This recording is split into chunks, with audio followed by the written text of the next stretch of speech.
Assalamualaikum warahmatullahi wabarakatuh. Seperti biasa saya akan membahas alur cerita dari Against the Sky Supreme ya guys. Sebelum ke pembahasan jangan lupa, like, comment and subscribe ya. Yuk tanpa basa-basi lagi kita langsung ke pembahasannya. Di episode sebelumnya, Cutian membalik tangan kanannya, dan cambuk hitam muncul, cambuk senjata dewa muncul di tangannya, memelototi Sen Subing dan para gadis. Gadis-gadis bau, makan cambukku, ucap Cutian. Cutian melompat ke udara, melambaikan cambuk. Cambuk bergerak seperti ular, menuju Namong Yukin mengambilnya. Bodoh, ucap Namong Yukin. Rambut putih Namong Yukin menari, dan menghilang dari udara tipis. Kecepatannya sangat cepat, sehingga Cutian di langit rendah tiba-tiba terkejut. Di mana manusia itu? Ah, tidak. Uci. Cutian menjerit kesakitan, darah mengalir. Tapi pedang Namong Yukin yang naik dan turun, memotong tangan kanan Cutian yang memegang cambuk. Dalam sekejap, Namong Yukin mengambil pedang ilahi prasejarah ke dalam cincin ilahi, dan pada saat yang sama dia memberi isyarat, cambuk panjang diambil ke tangannya, dan dia mengayunkan cambuk panjang ke arah Cutian. Retak. Pada saat ini, wajah Cutian terkoyak, telinga dan hidungnya berdarah, dan dia terlempar dan terhempas ke tanah. Sialan kamu berani menyakiti saudara laki-lakiku yang kedua, aku pasti akan menangkapmu hidup-hidup dan bermain denganmu sampai mati. Ucap Cukong sangat marah, mengeluarkan pedang ilahi, dan menyerang Namong Yukin. Pada saat ini, para putri, termasuk Sen Subing melihat ke arah Cukong yang menyerang Namong Yukin. Tidak hanya mereka tidak khawatir, tetapi mereka semua tampak seperti sedang menonton pertunjukan. Senyum Sue Zian mengandung niat membunuh yang tak ada habisnya. Saudari Yukin, menurut peraturan militer, mereka ingin membunuh kita, tetapi jika kita membunuhnya, kita tidak akan bersalah. Bunuh kedua bersaudara ini, dan kita akan menggunakan cambuk nanti untuk memukuli mereka sampai mati, ucap Sue Zian. Oke, aku akan mendengarkanmu, ucap Namong Yukin. Ketika Namong Yukin menjawab, dia sudah memegang cambuk ilahi, dan Cukong bertarung dengan sengit. Oh tidak bisa dikatakan pertempuran sengit, tepatnya, Namong Yukin mulai menindas Cukong.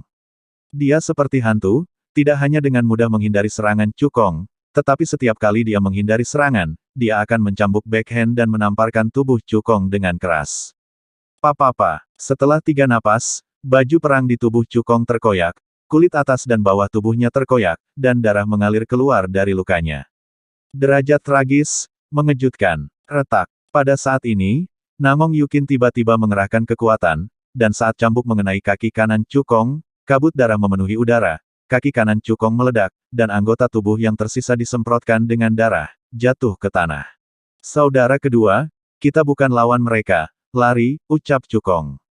Cukong yang kehilangan satu kaki, berteriak cemas pada Cutian, yang kehilangan lengan dan tampak sedikit ketakutan, dan hendak merebut jendela dan melarikan diri. Namong Yukin menari dengan lengan gioknya, cambuk ilahi di tangannya seperti ular, melilit kaki kiri Cukong, menariknya kembali, dan menghancurkannya ke tanah. Pada saat ini, Cutian, yang baru saja sadar kembali, naik ke udara, dan pada saat dia akan memecahkan jendela, Tuoba Yingying melintas dan muncul di belakang Cutian dalam sekejap, mengenai punggung belakang Cutian. Segera, tulang belakang Cutian hancur inci demi inci. Ah, dari kehampaan, Cutian mengeluarkan suara kesakitan yang tragis, dan jatuh dengan lembut ke tanah. Pada saat ini, Cukong melambaikan tangan kanannya, mengangkat penghalang kedap suara, dan berteriak, "Pameran, selamatkan aku," ucap Cukong. Suara Cukong begitu keras sehingga seluruh restoran Dragon Phoenix bersenandung. Selain itu, ratusan ribu orang di jalan-jalan di sekitar restoran Naga Phoenix juga mendengarnya dengan jelas dan memandang restoran Naga Phoenix dengan ekspresi bingung di wajah mereka. Pada saat ini, di restoran, penjaga toko dengan kekuatan Dewa Surgawi kelas 9 mendengar kata-kata itu dan bergegas ke lantai 6. Bang! Penjaga toko tua itu mendobrak pintu ruang akot dan bergegas masuk. Ketika dia melihat penampilan tragis Cutian dan Cukong, dia sangat marah. Di mata penjaga toko, Cutian dan Cukong adalah tuan kecil mereka. Kamu mencari kematian, ucap penjaga toko mengangkat telapak tangan kanannya yang kering dan hendak menembak Namong Yukin. Ketika sebuah suara yang mengandung niat membunuh tanpa akhir bergema di langit malam, bukan wanitaku yang mencari kematian, tetapi kamu, ucap Tanyun tiba-tiba datang. Suami ada di sini, ucap Gongsun Ruoxi dengan gembira berbicara. Boom, dengan ledakan keras, sebuah lubang besar menembus atap kesepakatan, dan Tan Yun yang mengenakan jubah ungu, turun dari langit, berteriak keras. Mengangkat tinjunya, dan melemparkan tinjunya ke arah penjaga toko mendobrak pintu. Penjaga toko, patahkan anggota tubuhnya untukku, lalu aku akan menyiksanya dengan tanganku sendiri, ucap Chu Tian meraung ketika memikirkan penghapusan titit oleh Tan Yun.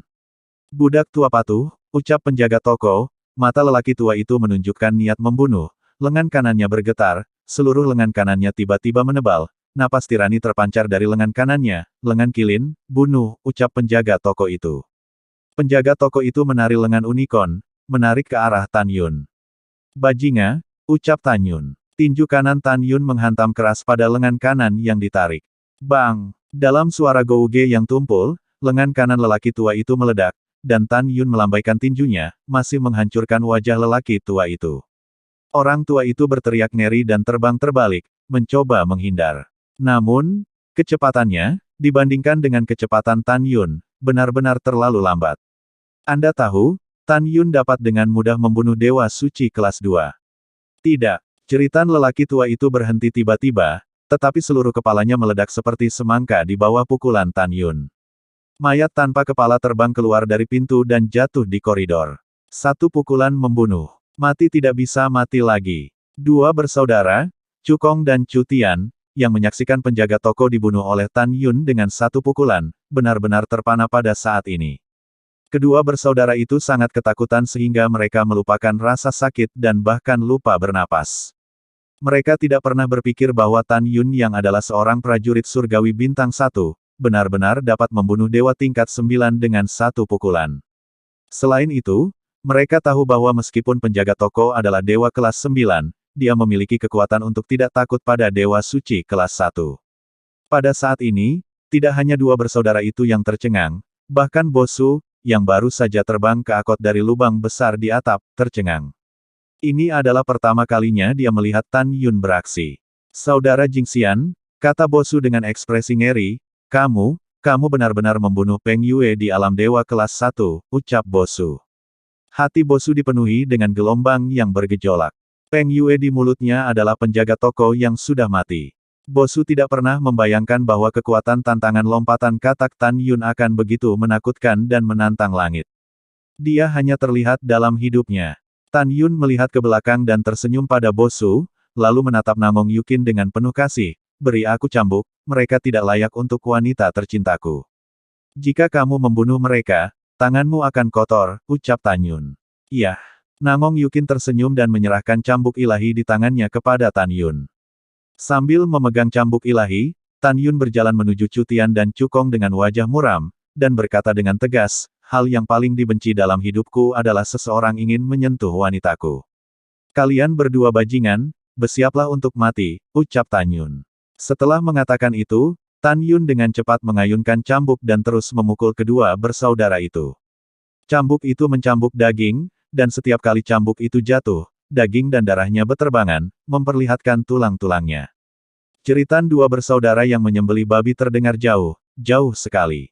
Pada saat ini, para tamu di restoran Long Feng mendengar berita itu dan keluar dari kesepakatan, menyaksikan Tan Yun memukuli saudara-saudara Chu Kong sampai mati, dan berbisik. Ya Tuhan, siapa anak ini, dia begitu berani kekejam menyerang Chu Kong. Iya, apakah dia tidak tahu bahwa Paman Chu Kong adalah pengurus rumah tangga jenderal besar kita Bai Feng?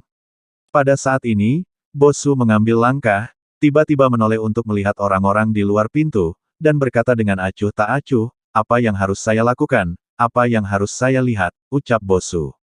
Setelah semua orang mengetahui bahwa itu adalah Bosu, mereka tiba-tiba menjadi hormat, dan setelah menjawab, mereka diam.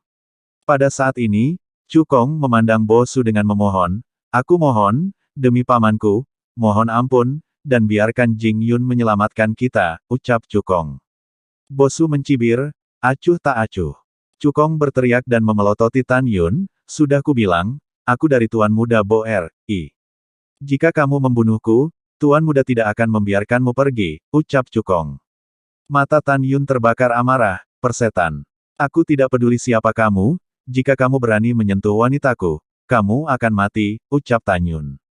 Tan Yun adalah orang seperti itu, siapapun yang berani menyentuh wanitanya, tidak peduli siapa pihak lain, akan mati. Selanjutnya, selama 1 jam penuh, Tan Yun terus memukuli kedua bersaudara itu sampai mereka dipukuli sampai mati.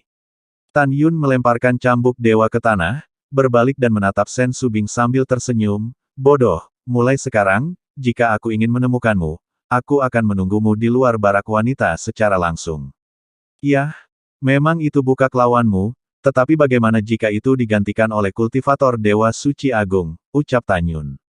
Mendengar itu, Sen Subing menganggukkan kepalanya, "Suamiku, aku mengerti. Oh benar, mengapa kamu di sini?" ucap Subing. Saat berbicara, Sen Subing memandang Bo Su dan tersenyum dan berkata, "Saudara Bo, saya tidak menyangka suami saya akan menemukan Anda kurang dari sehari setelah memasuki kamp militer," ucap Subing. Bo Su mengepalkan tangannya dan berkata, "Halo, saudara-saudara," ucap Bo Su. Pada saat ini, Sue Zian berkata sembarangan, "Hah? Bo Su, apa identitasmu? Mengapa orang-orang itu melihatmu seperti tikus yang bertemu kucing?" ucap Sue Zian. "Jenderal adalah ayahku, dan aku adalah tuan muda kedua dari rumah jenderal," ucap Bo Su. Wow, mata Sue Zian melebar dan dia berkata, "Dengan hubunganmu, maka kita bisa berjalan menyamping di kota militer setinggi langit ini," ucap Sue Zian. Tang Mengyi menyeringai, menjulurkan jari, mengetuk bibir Sue Zian, dan tertawa, "Kamu bukan kepiting, bagaimana kamu bisa berjalan menyamping?" ucap Tang Mengyi.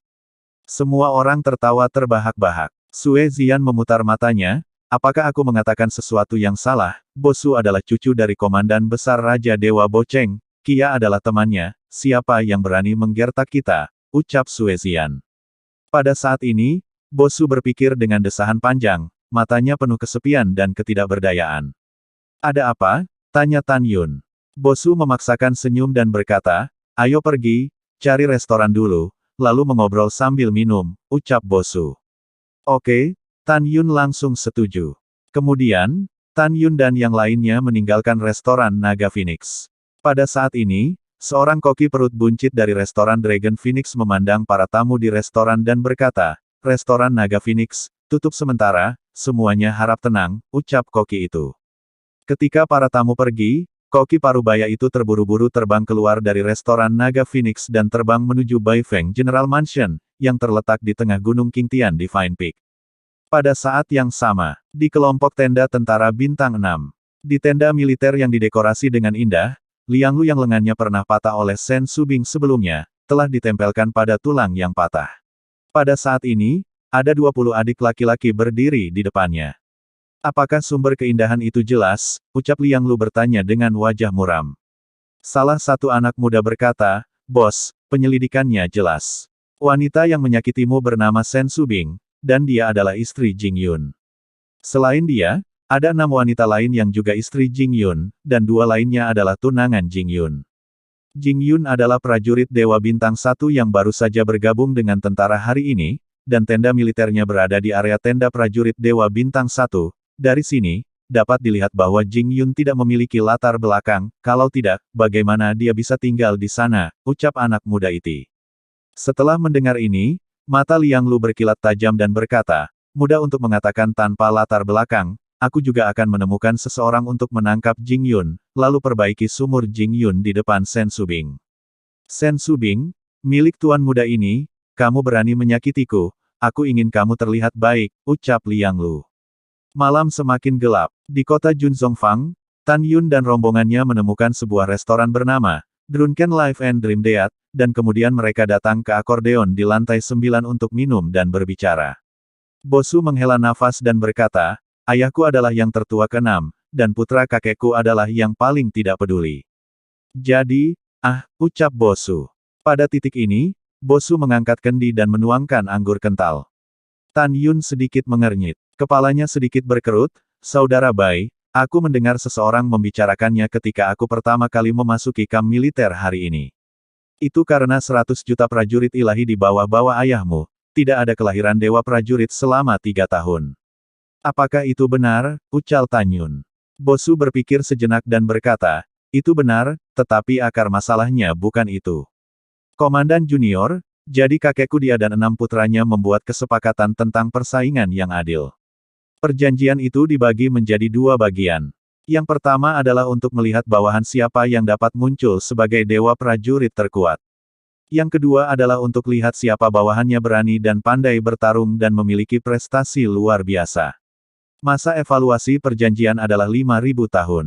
Item kedua adalah yang paling penting, tetapi waktu evaluasi telah berlalu 3.000 tahun, tetapi dalam selama 3.000 tahun ini, ayahku terlepas dari apakah itu barang pertama, atau yang kedua, aku kehilangan total.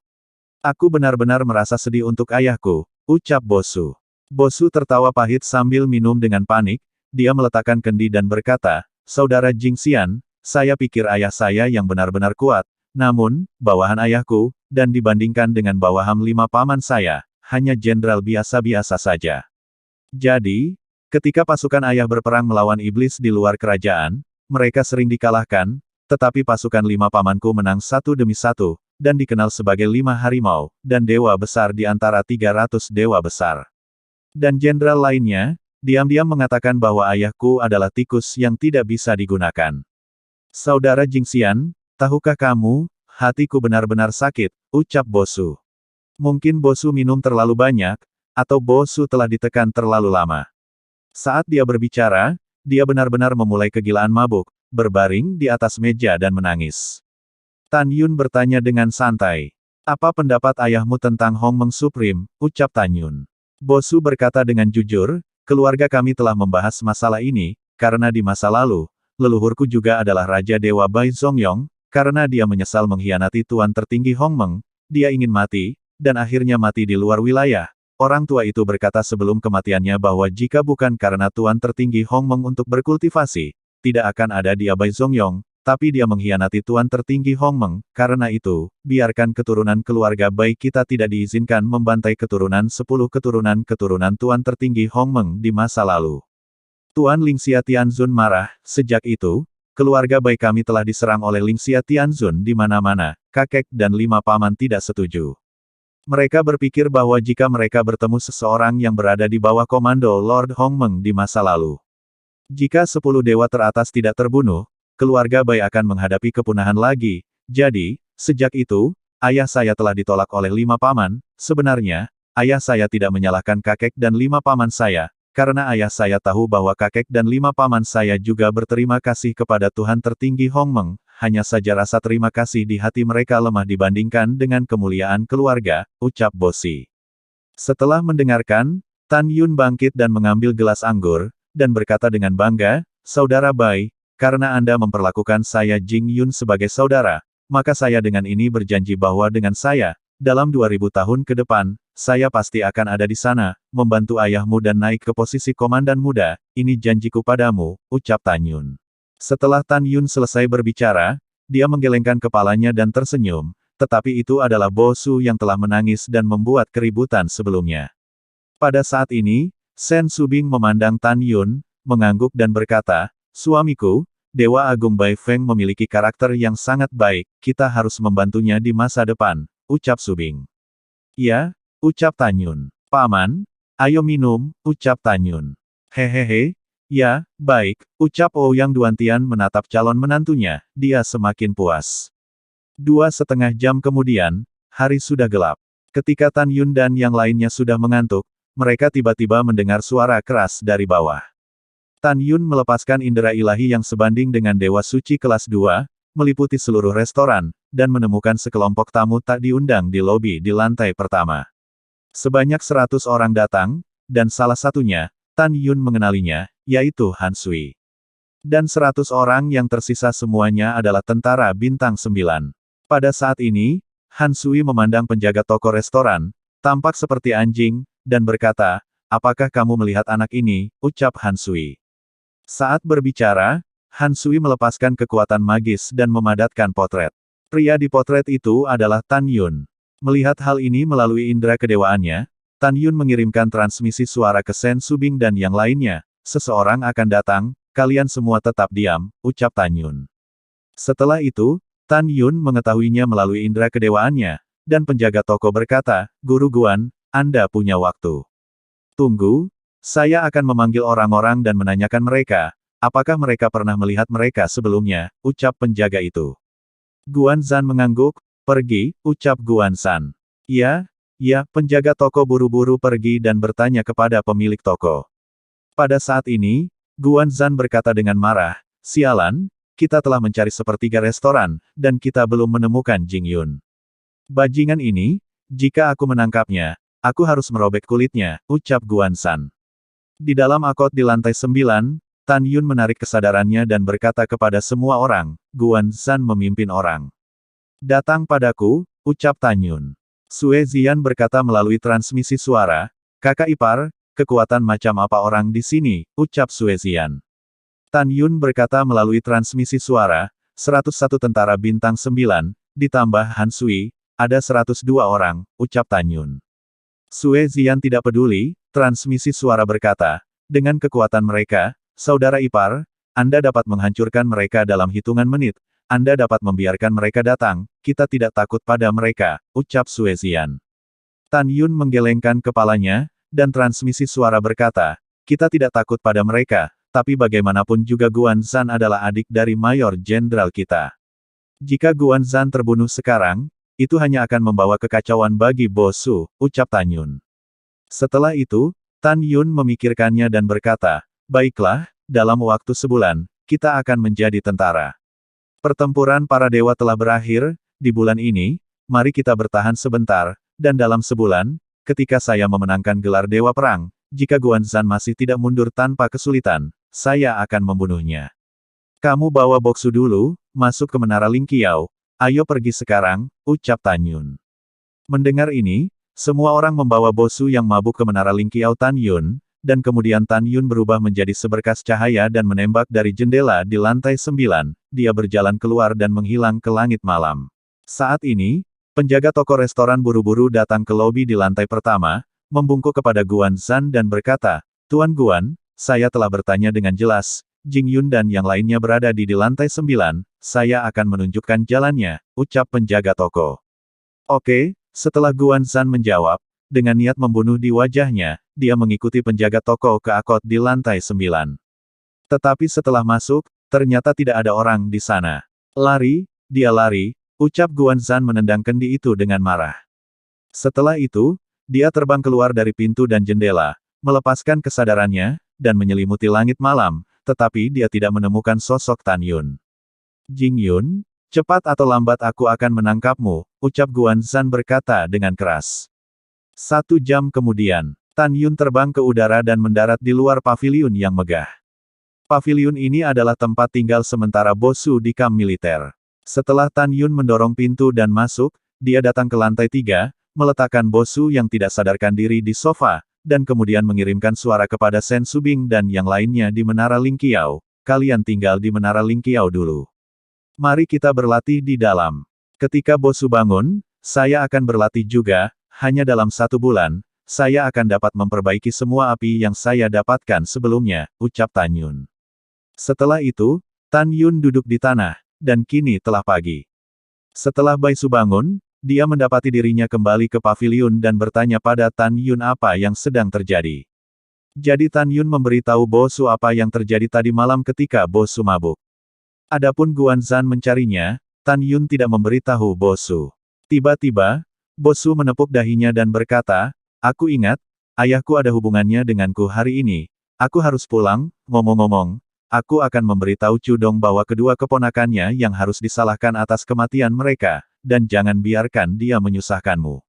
Saudara Jingxian, saya tidak sering tinggal di paviliun ini, jadi Anda bisa tinggal di sini untuk saat ini," ucap Bo Su. Tan Yun berkata sambil tersenyum, "Oke, kalau begitu aku akan lebih menghormati daripada patuh. Saudara Bo pergi dan lakukan urusanmu sendiri," ucap Tan Yun.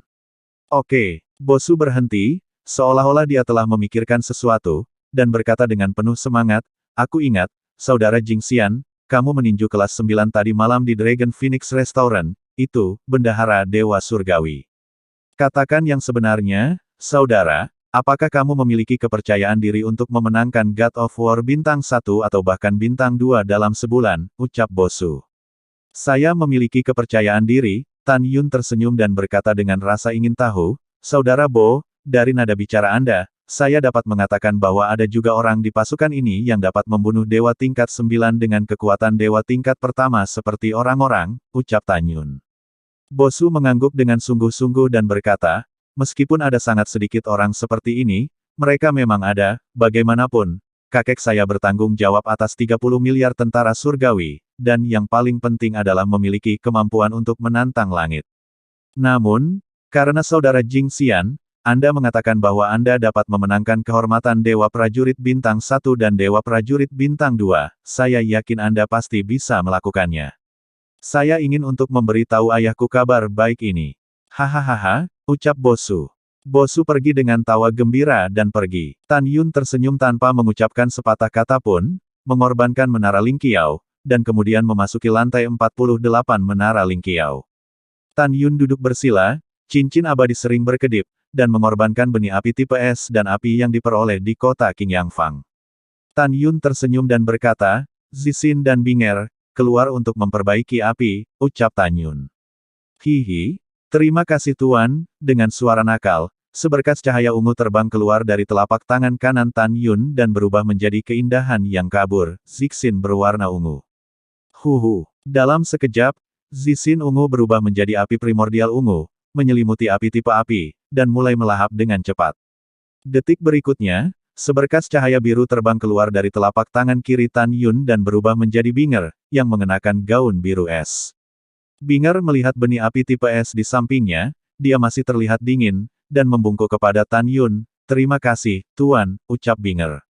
Sama-sama, cepat dan sempurnakan, ucap Tan Yun melambaikan tangannya dengan sebuah senyuman. Ya, begitu Binger selesai berbicara, dia berubah menjadi masa api es Hongmeng biru es, menutupi semua benih api tipe es. Pada saat yang sama, setelah Bosu terbang keluar dari pavilion, dia mengendarai Senzu dan berlari kencang menuju kediaman Dewa Agung Bai Feng seperti kilat. 3 jam kemudian, Qingtian Shen Feng, di tengah gunung, Bai Feng Great General Mansion. Sosok dengan kepala gemuk dan telinga besar terbang di luar mansion, dan orang yang datang adalah koki restoran Long Feng, yaitu Peng Ling. Dan Peng Yue, penjaga toko restoran Dragon Phoenix yang dibunuh oleh Tan Yun, adalah ayah baptisnya. Pada saat ini, seorang penjaga yang menjaga mansion memandang Peng Ling dan bertanya, Saudara Peng, apa yang terjadi, mengapa wajahmu begitu jelek, ucap penjaga mansion. Peng Ling tidak menjawab, tetapi bertanya, apakah pengurus rumah ada di sana, aku ingin menemui pengurus rumah tangganya, ucap Peng Ling. Pembantu rumah tangga ada di sini, kata penjaga itu. Iya. Setelah Peng Ling selesai berbicara, dia melangkah ke gerbang mansion dan langsung menuju ke aula pengurus rumah tangga. Tepat saat Peng Ling memasuki mansion, sebuah perahu dewa ditembakkan dari mansion dengan kecepatan tinggi. Melihat pemuda yang luar biasa di Senzu, penjaga segera berlutut dan bersujud, saya telah melihat tuan muda kedua, ucap penjaga itu. Pemuda itu Bosu. Bosu memandang penjaga pintu dengan serius, dan bertanya, tadi malam sampai sekarang, apakah ada yang meminta menemui pembantu rumah tangga, ucap Bosu. Penjaga pintu berkata dengan hormat, melapor kepada tuan muda kedua, baru saja, Peng Ling dari restoran Long Feng sedang terburu-buru, pergi ke pembantu rumah tangga, ucap penjaga itu. Peng Ling, koki restoran Long Feng, Bosu berpikir dalam hati, sepertinya orang ini akan memberitahu Cudong tentang kematian saudara Cukong dan Cutian, ucap Bosu. Aku mengerti, setelah Bosu mengangguk, dia berjalan ke mansion dengan mencibir, dan langsung pergi ke aula kepala pelayan. Pada saat yang sama, di aula utama pengurus rumah tangga, di aula utama di lantai pertama, seorang lelaki tua berusia 60-an sedang mendiskusikan sesuatu dengan seorang pemuda berjubah emas dengan sikap yang luar biasa. Pria tua itu adalah pembantu rumah tangga Cudong, dan pria muda berjubah emas adalah saudara tiri Bosu, Bori. Tuan muda, ada sesuatu yang buruk, ucap Peng Ling. Pada saat ini, Peng Ling yang perutnya besar, memeras dua air mata dan berlari ke aula. Ada apa? Ucap Cudong mengangkat alisnya. Tuan, kedua keponakanmu, dan ayah baptisku terbunuh, ucap Peng Ling. Boom! Bagi Cudong, berita kematian kedua keponakan itu seperti 5 guntur. Kakak tertuanya meninggal lebih awal, dan dia tidak pernah menikah dan tidak memiliki anak. Dalam hatinya, dia memperlakukan kedua saudara laki-laki Cukong dan Cutian sebagai putranya sendiri. Kamu mengatakannya lagi, siapa yang mati, ucap Cudong. Tubuh tua Cudong bergetar, dan air mata keruh mengalir di matanya. Di sisi Bori, Aura dewa kelas 9 meledak dari tubuhnya, dan sepasang mata menunjukkan niat membunuh yang mengerikan. Anda tahu, Bori dan Cukong tumbuh bersama. Di dalam hatinya, Cukong bukan hanya bawahannya, tetapi juga saudaranya. Peng Ling menatap Cudong dan berkata dengan jujur, pembantu rumah tangga, Cukong dan Cutian, dua putra, terbunuh di restoran Dragon Phoenix tadi malam. Ayah baptisku juga terbunuh, ucap Peng Ling. Mendengar ini, Cudong menangis, meraung dengan suara serak, siapa pembunuhnya? Katakan padaku, ucap Cudong. Peng Ling dengan gemetar berkata, pembunuhnya adalah prajurit surgawi bintang 1 bernama Jing Yun, dia membunuh 2 keponakanmu. Tentang siapa yang membunuh ayah baptisku, penjahatnya tidak jelas, ucap Peng Ling. Jing Yun, kamu berani membunuh kedua keponakanku, orang tua ini harus mencabik-cabikmu. Cudong putus asa dan menangis, mengungkapkan kemarahan yang tak ada habisnya, orang tua ini harus membiarkanmu mati, ucap Cudong. Tuan, Jing Yun ini memiliki latar belakang, Peng Ling berkata dengan jujur. Dia sebenarnya, dan tuan muda kedua bersaudara, ucap Peng Ling. Lalu setelah itu, bagaimanakah kelanjutan ceritanya? Next di episode berikutnya ya, wassalamualaikum warahmatullahi wabarakatuh.